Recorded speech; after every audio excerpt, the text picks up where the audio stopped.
Hello दोस्तों, office trick में आपका स्वागत है। आज एक्सेल में हम लोग देखेंगे कि कैसे सम और सम इफ का फॉर्मूला यूज करते हैं। जैसे आप सारे लोग अवेयर होंगे, सम का मतलब होता है जोड़ना, यानी किसी वैल्यू के एडिशन करना। ये जो वैल्यूज है, अगर हमें इसका एडिशन करना है तो उसको हम सम बोलेंगे।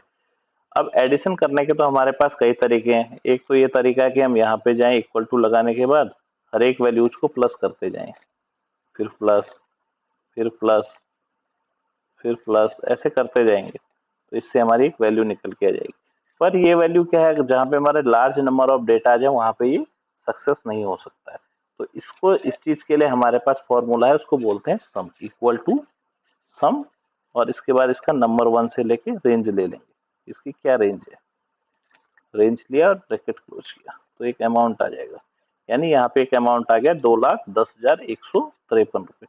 अगर इसको हम चेक करना चाहें तो यहाँ से हम यहाँ तक सेलेक्ट करेंगे और स्टेटस बार में जाके देखेंगे क्या सम की वैल्यू भी वही आ रही है जो यहाँ पे है। तो ये करेक्ट है, 2,10,153 यहाँ आ रहा है, यहाँ पे भी वही आ रहा है। अब हमारा जो दूसरा फॉर्मूला है वो है सम इफ। यानी यहाँ पे जो हमने सेल्समैन दिए थे 5, इनके 3 मंथ का डेटा है, जनवरी फरवरी मार्च का कितना सेल किया।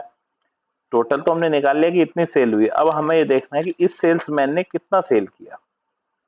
तो इसके लिए हमारे पास जोड़ने के दो तरीके हैं कि हम कैसे लेके आए। एक तो हम क्या करेंगे, जैसे मैंने पहले बताया था, इक्वल टू करेंगे और इसके नाम के आगे जाके हमें चेक करना पड़ेगा, फिर एक एक करके प्लस करेंगे, प्लस।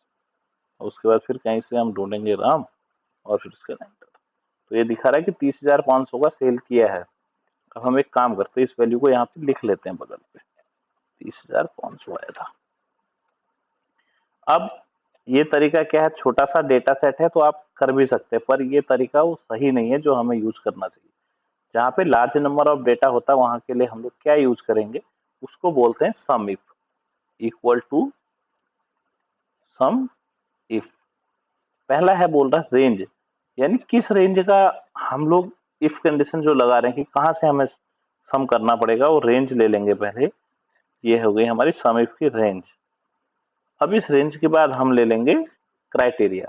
अब क्राइटेरिया के दो तरीके, एक तो यह है कि हम इन्वर्टेड कॉमा में वो क्राइटेरिया लिख दें, दूसरा यह है कि हम उस सेल का रेफरेंस डाल दें। तो हम लोग क्या करेंगे, बेटर है सेल का रेफरेंस डालना। यानी यहाँ पे जो मेरा रेफरेंस है F3, मैं यहाँ पे सेल की रेफरेंस डाल दे रहा हूँ F3 क्राइटेरिया में, फिर कॉमा करेंगे। सम की रेंज, अभी पूछा सम रेंज क्या है, सम की रेंज ये रहेगी। अब इसको हम ब्रैकेट क्लोज करेंगे और एंटर। तो यहाँ पे आप देख सकते हैं 30,500 ही आ रहा है। तो ये, इस केस में हमें अगर ये चेक करना है कि क्या राम का अगर हमने एक जगह और नाम ऐड कर दे रहे हैं तो ये चेंज हो रहा है, यस ये चेंज होगा। बट ये जो हम लोग मैनुअली चेक करते हैं वो चेंज नहीं होगा।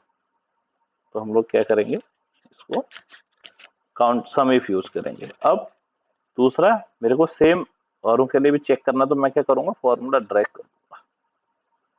लेकिन ये क्या, इसमें एक प्रॉब्लम है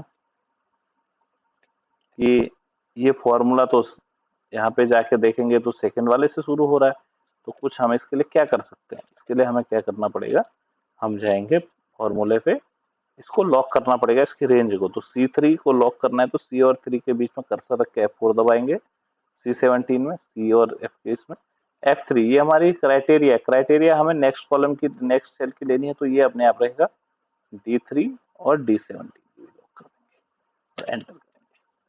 अब हम ये फॉर्मूला ड्रैग करेंगे तो हमारी वैल्यू बिल्कुल सही आएगी। आप चेक कर सकते हैं, रेंज वही है हमारा जो हमने पहले पे सिलेक्ट किया था। और टोटल अगर हम देखेंगे तो ये है 2,10,153, जो वैल्यू यहाँ पे आ रही है।